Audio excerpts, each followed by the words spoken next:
Middle east में जंग की ये लपटें विकराल हो रही है। तबाही की ये तस्वीरें पूरी दुनिया को डरा रही है। थर्ड वर्ल्ड वॉर का सायरन बजा रही है। ईरान के शहरों पर बारूद की बरसात हो रही है। 5 दिन से विनाश की तस्वीरें दिखाई दे रही है और आज तो ईरान के लिए कयामत की रात होने वाली है। ईरान में सबसे ज्यादा बड़ी तबाही की आशंका इसलिए है क्योंकि अमेरिकी राष्ट्रपति ट्रंप ने खामेनेई को आखिरी अल्टीमेटम दे दिया है। इजराइल की एयर स्ट्राइक के बीच ईरान को अंतिम संदेश सुना दिया है। इसके साथ ही अमेरिकी राष्ट्रपति ट्रंप ने सोशल मीडिया पोस्ट कर लिखा, ईरान को वो डील साइन कर लेनी चाहिए थी जो मैंने उनसे कहा था। मैं साफ साफ कहता हूं कि ईरान को परमाणु हथियार हासिल नहीं करने देंगे।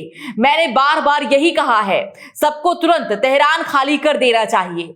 जंग के हालात के बीच जब ट्रंप तेहरान खाली करने की बात कही हो तो कई सवाल भी खड़े होने लगे। सवाल है कि क्या आज रात तेहरान भस्म हो जाएगा? क्या आज रात ईरान पर आखिरी हमला होगा? क्या ईरान पर अब अमेरिका का कहर टूटेगा? क्या मिडिल ईस्ट का नक्शा बदल जाएगा? अमेरिकी हमले का खौफ और ट्रंप की चेतावनी के बाद महाविनाश की आशंका के डर से लोग तेहरान छोड़कर भागने लगे।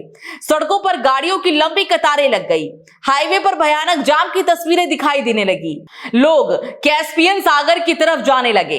ईरान पर अमेरिकी हमले का डर इसलिए भी है क्योंकि अमेरिका ने मिडिल ईस्ट में अपनी सैन्य ताकत बढ़ा दी है।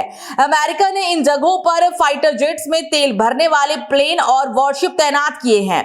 मिडिल ईस्ट में कई विमानों की तैनाती भी अमेरिका ने की है। इन विमानों में KC-135 स्ट्रैटो टैंकर और KC-46 पेगासस जैसे विमान भी शामिल हैं। यानी संकेत साफ है कि तेहरान पर अब और भीषण हमला होगा।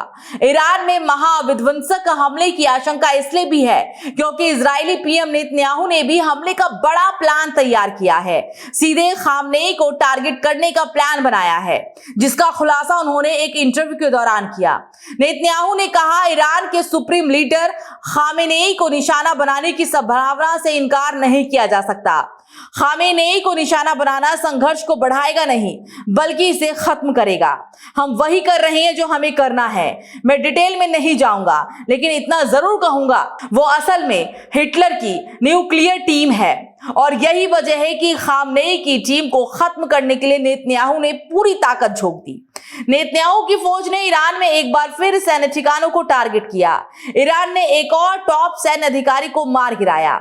इजराइल के हवाई हमले में ईरान के टॉप सैन्य अधिकारी मेजर जनरल अली शादमानी की मौत हो गई। शादमानी ईरान की खत्म अल अनबिया हेडक्वार्टर्स यानी कि सैन्य आपात कमान के प्रमुख थे। उन्होंने 4 दिन पहले ही ये पद संभाला था। शादमानी ईरान के सर्वोच्च नेता आयतुल्ला अली खामेनेई के सबसे करीबी सैन्य सलाहकार भी थे। शादमानी की मौत से ईरान को बड़ा झटका लगा है, लेकिन फिर भी ईरान कदम पीछे हटाने को तैयार नहीं। इजराइल पर ईरान लगातार मिसाइलों की बौछार कर रहा है, हर वार पर पलटवार कर रहा है। लेकिन इन हमलों के बीच जब अमेरिकी ने ईरान को न्यूक्लियर डील की चेतावनी दी तो सवाल है, तो क्या ईरान अब घुटने टेकेगा? क्या ट्रंप की चेतावनी के बाद सरेंडर करेगा? क्या न्यूक्लियर डील पर साइन करेगा या ईरान पर अब अमेरिकी बम गिरेगा? क्या ट्रंप की क्रोध की आग में ईरान भस्म होगा? इस खबर पर क्या है आपकी राय? आप हमें कमेंट सेक्शन में जरूर बताएं।